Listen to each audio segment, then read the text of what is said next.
할렐루야. 함께 기도하심으로 6월 13일 금요일 새벽 예배를 하나님께 올려드리도록 하겠습니다. 사랑해 주님, 지난 밤사이 저희들이 잠을 통해 쉼을 얻을 수 있도록 허락해 주셔서 감사드립니다. 행여라도 우리 교우들 중에 몸이 아파 또는 육신의 연약함으로 혹은 마음의 상처로 밤잠을 이루지 못하는 지체들이 있거든. 하나님 속히 낫게 하시고 아물게 하시고 회복하게 하시어서 그 마음의 병이 또 육신의 병이 깨끗하게 나음받는 역사가 있게 하여 주시옵소서. 오늘도 저희에게 새로운 한 날을 허락해 주시고 이 첫 시간에 하나님의 말씀을 들으며 하루를 시작하게 하신 그 은혜에 깊이 감사하며 예수님의 이름으로 기도드립니다. 아멘. 오늘 하나님께서 주시는 말씀은 레위기 12장 말씀입니다. 레위기 12장 1절에서 8절까지 말씀 한번 보도록 하겠습니다. 예수께서 모세에게 말씀하여 이르시되 이스라엘 자손에게 말하여 이르라. 여인이 임신하여 남자를 낳으면 그는 이레 동안 부정하리니 곧 월경할 때와 같이 부정할 것이며 8째 날에는 그 아이의 포피를 벨 것이로 그 여인은 아직도 33일을 지내야 산혈이 깨끗하리니 정결하게 되는 기한이 차기 전에는 성물을 만지지도 말고 성소에 들어가지도 말 것이며 여자를 낳으면 그는 2일에 동안 부정하리니 월경할 때와 같을 것이며 산혈이 깨끗하게 되면 66일을 지내야 하리라.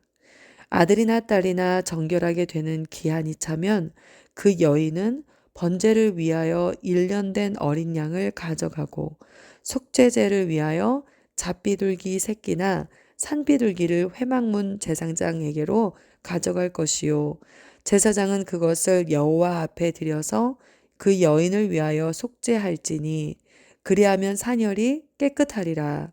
이는 아들이나 딸을 생산한 여인에게 대한 규례니라.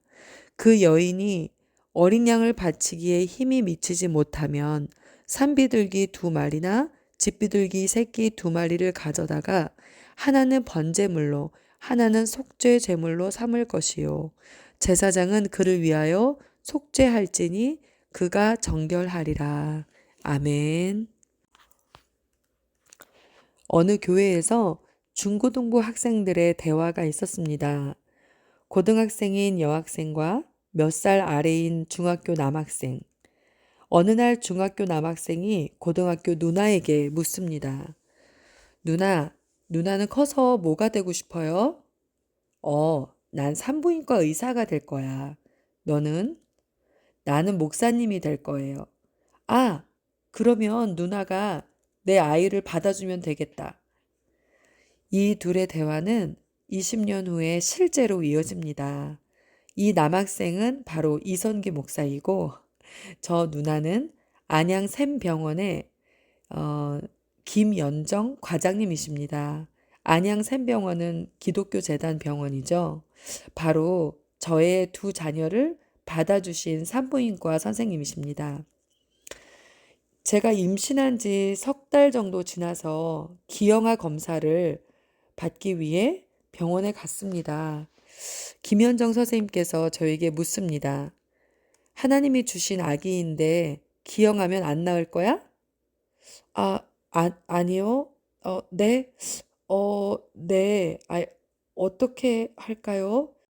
저는 너무나 어벙벙하게 대답을 했습니다. 저에게 김현정 선생님이 한 말씀 더 하십니다. 무조건 나아야지 하나님이 주신 애긴데 그러니까 기형아 검사는 안 하고 넘어갈게? 저는 얼떨결에 네 하고 대답했습니다. 2004년 6월 9일 바로 첫 아이 출산 예정일입니다. 한 번도 경험해보지 못한 출산.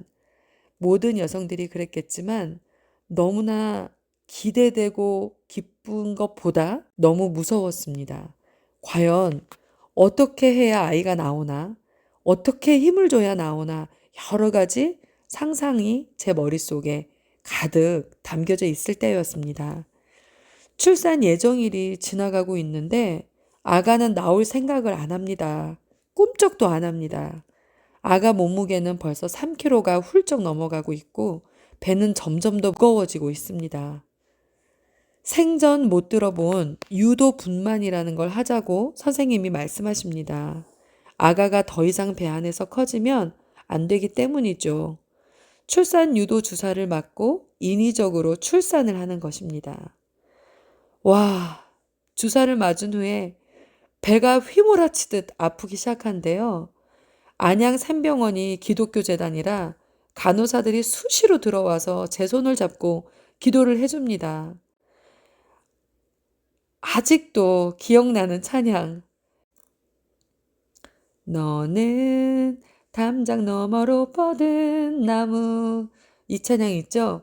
이 찬양이 오디오를 통해 계속 나오고 있고 제 배는 정말 숨을 쉬지 못할 정도로 너무너무 아파서 급기야 비명을 지르기 시작했습니다. 너는 하나님의 사랑, 으아! 아름다운 하나님의 사랑, 으아! 제 비명 소리와 찬양 소리가 뒤섞여서 분만실은 아수라장이 되어 갑니다. 얼마나 힘을 주었던지 이는 다 으스러질 것 같았고 눈은 앞으로 튀어나올 것만 같았습니다. 순간 눈을 떠 천장을 바라보니 형광등 색이 노랗게 변해 있는 것이 보였습니다. 그러자마자 아기가 응애 하고 우는 소리가 들렸습니다. 바로 큰 아이가 태어났습니다. 남편은 기겁하고 어디론가 도망가 버리고 결국 탯줄은 산부인과 의사 선생님, 김현정 선생님이 직접 잘라주셨습니다. 남자는 군대 얘기, 여자는 출산 얘기 하지 말라고 했는데 오늘 제가 왜 출산 얘기로 이렇게 하나님 말씀을 시작했을까요? 네, 맞습니다. 오늘 하나님 말씀은 출산 후 여인에 대한 정결 규례에 대한 말씀입니다. 아이를 낳는 일은 생명을 세상에 잉태하는 놀라운 사건입니다. 그런데 왜 성경은 이 아름다운 일을 부정하다고 표현을 하고 있을까요? 네, 바로 원죄 때문입니다. 하나님은 결코 생명 자체를 부정하시는 분이 아니십니다. 하지만 여러분 잘 생각해 보십시오. 잉태와 출산은 곧 벌이었습니다. 선악과 사건으로 인한 불순종의 결과, 즉 그분은 우리에게 거룩한 분 앞에 설 준비가 필요하다고 말씀하고 계시는 겁니다. 창세기 3장 16절에 보면은 또 여자에게 이르되 내가 너에게 임신하는 고통을 크게 더하리니 내가 수고하고 자식을 낳을 것이며 네, 바로 임신하고 출산하는 이 자체가 죄가 아니라 선악과를 따먹은 불순종에 대한 벌이었던 거죠. 그러니 당연히 임신하고 출산하는 과정은 힘들고 무척 고통스럽습니다. 레위기 12장은 출산 후에 여인의 정결 규례에 대해서 다룹니다. 아들은 7일, 그리고 정결 기간은 33일 해서 총 40일. 딸의 경우는 부정 기간이 14일, 정결 기간은 66일. 그래서 아들을 출산할 때보다 2배의 시간이 더 걸립니다. 80일의 시간이 걸리는 거죠. 이 규례는 당시 이스라엘 백성이 하나님의 임재 앞에 나아가기 위해 꼭 필요한 준비 과정이었습니다. 1장부터 다시 읽기 시작하는데 와, 진짜 어렵고 복잡하네. 와, 이렇게 어려운 죄사함의 과정을 하나님이 왜 만드신 거야? 이렇게 생각하시는 분도 물론 계실 겁니다. 자, 여러분, 우리가 운전할 때를 한번 생각해 볼까요? 운전을 할 때 해야 되는 것과 하지 말아야 하는 대표적인 그리고 아주 기본적인 것이 있죠. 네, 먼저 타자마자 무엇을 해야 되죠? 네, 바로 시트벨트, 안전벨트를 매야 됩니다. 그 다음에 두 번째, 운전 중에 절대로 만지면 안 되는 것이 있죠. 네, 바로 셀폰을 만지면 안 됩니다. 자, 세 번째, 가장 중요한 것, 신호를 잘 봐야 하고 규정된 속도를 넘으면 안 됩니다. 제가 지금 말씀드린 거는 대표적인 위반 사항이자 아주 벌금이 높은 그런 사항들입니다. 그렇다면 여러분 생각해 보세요. 안전벨트를 매야 하고 셀폰을 만지면 안 되고 정해진 속도를 넘으면 안 되고 신호를 잘 봐야 되는 것. 이러한 규정들을 잘 지켰을 때 누가 베네핏을 받나요? 누가 이 혜택을 받나요? LA시가 불법 주차 단속으로 벌어들여야 하는 벌금이 너무 안 거쳐서 재정에 어려움이 있다는 소식을 얼마 전에 신문을 통해 알게 되었습니다. 앞서 말씀드린 규범들은요, 우리를 괴롭히는 경찰을 위한 것이 아니라 우리의 안전을 위한 것이죠. 그러니까 최대의 수혜자는 바로 운전자, 우리 자신인 것입니다. 이것을 바로 제사 규례에 적용해 볼까요? 와, 하나님 왜 이렇게 까다롭게 만들어 놨지? 가 아니라 인간들이 지은 죄로부터 노임받아 그나마 자유하게 해주기 위한 조항들을 적어 놓은 것입니다. 최소혜자는 그러니까 바로 이 규정들을 만드신 하나님이 아니라 바로 우리들, 사람들이며 사람들을 죄로부터 자유하기 위해 만들어 놓은 것이지요. 여기서 질문 드립니다. 왜 하나님은 이런 규례를 주셨을까? 인간은 죄로 인해 본성적으로 하나님과 분리된 존재입니다. 생명을 잉태하고 낳는 일조차도 죄의 영향 아래에 있는 세상에서의 행위이죠. 하나님의 정결 규례는 단지 청결이나 위생의 문제가 아닌 영적인 구별에 대한 가르침인 것입니다. 여러분, 놀랍게도 예수님을 출산한 마리아도 이 정결 의식을 행했다고 하는 사실을 아세요? 누가복음 2장 20절에 보면은요. 모세의 법대로 정결 예식의 날이 참에 예수를 데리고 예루살렘에 올라가 주께 드리니 이렇게 나와 있습니다. 그러면 우리는 여기에서 추측할 수가 있죠. 마리아가 예수님을 낳은 얼마 만에 올라갔을까요? 네, 바로 40일이죠, 40일. 이는 예수님께서 율법 아래 태어나시고 그 율법을 온전히 이루시기 위한 첫 발걸음이었습니다.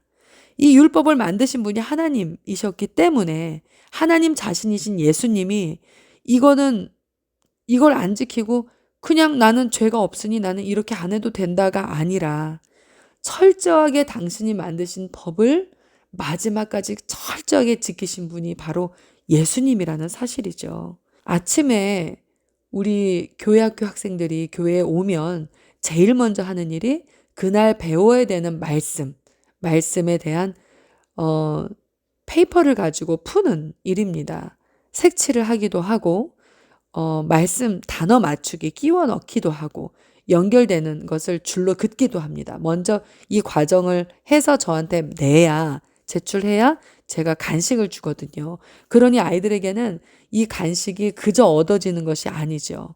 그 페이퍼를 제출을 해야 받을 수 있는 간식인 것이죠. 그런데 늦게까지 남아있던 학생 한 명이 저에게 따지듯이 묻습니다. 전도사님, 우리는 이거를 해야 주는데 왜 전도사님은 이 간식을 어른들에게 그냥 주세요? 저 어른들은 아무것도 안 했잖아요. 그 순간 제가 회개하는 마음으로 학생에게 잘못을 구했어요. 그래, 맞아. 전도사님이 정해놓고 전도사님이 그걸 어겼다. 정말 미안해. 저는 정말 부끄러웠습니다. 그리고 그렇게 알려준 우리 교회학교 학생에게 고마웠고 교회학교 학생이 그렇게 생각할 수 있다는 것이 너무나 감사했어요. 바로 예수님은 율법 아래 태어나셨기 때문에 본인이 나는 예외야. 나는 왕이니까 예외야. 이거 내가 만든 거야. 난 안 지켜도 돼. 이러한 교만한 마음이 아니라 끝까지 이거를 이루시고 더 겸손한 마음으로 수행하셨던 분이라는 거죠. 우리는 더 이상 지금 현재 비둘기를 가지고 제사하러 가지 않습니다. 왜죠? 히브리서 10장 14절 말씀. 그가 한 제물로 거룩하게 된 자들을 영원히 온전하게 하셨느니라. 맞습니다. 바로 예수님의 한 번에 드린 제사. 이제는 비둘기나 양을 가지고 그 피를 가지고 제단에 뿌리고 그 피 대신 예수님이 한 번에 흘려주신 그 피, 너무나 소중한 이 보혈의 피. 내 정결함은 이제 예수님의 보혈을 믿는 믿음으로 주어집니다. 그것은 성별된 삶을 살아가는 새로운 출발선입니다. 그러고 보니 이 정결함의 끝에 가보니 누가 있나요? 네, 맞습니다. 바로 예수 그리스도께서 정결의 끝에 서 계십니다. 레위기 12장은 단순한 출산 이후의 정결법이 아니라 우리의 죄와 연약함을 아시는 하나님이 마련하신 회복의 길이신 것입니다. 여기서 참 마음이 뜨거워집니다. 예수님께서 우리한테 죄에 대한 벌을 주셨지만 항상 해결책을 제시해 주세요. 불순종의 결과로 우리가 벗은 몸을 보고 서로 부끄러워할 때, 그래서 나무 뒤에 숨었을 때 누가 옷을 해서 입히셨죠? 네, 바로 하나님이 또 가죽 옷을 해서 저희들을 입혀주셨어요. 참 놀랍지 않습니까?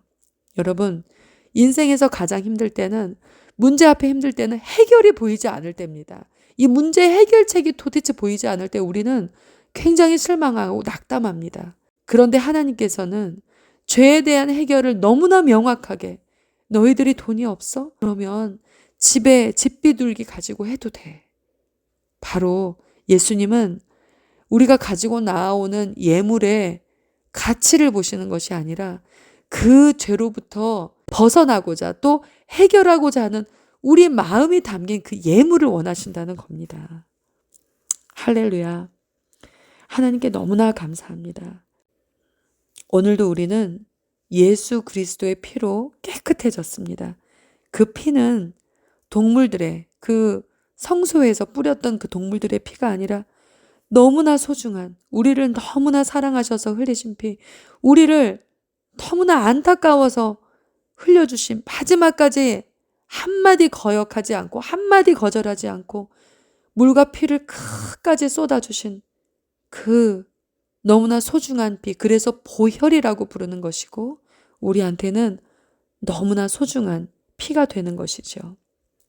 우리 함께 기도하겠습니다. 예수님, 율법 아래 태어나시고 율법으로 완성하신 주님을 이 아침에 찬양합니다.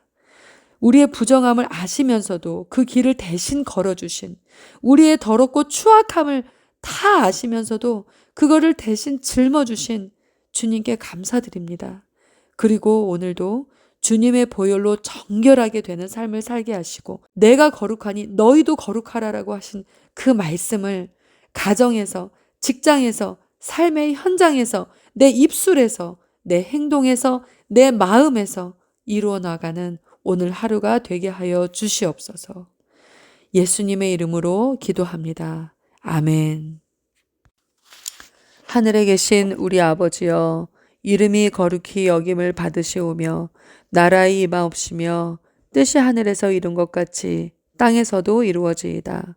오늘날 우리에게 일용할 양식을 주옵시고 우리가 우리에게 죄진 자를 사하여 준 것 같이 우리의 죄를 사하여 주옵시고 우리를 시험에 들게 하지 마옵시고 다만 악에서 구하옵소서. 나라와 권세와 영광이 아버지께 영원히 있사옵나이다. 아멘.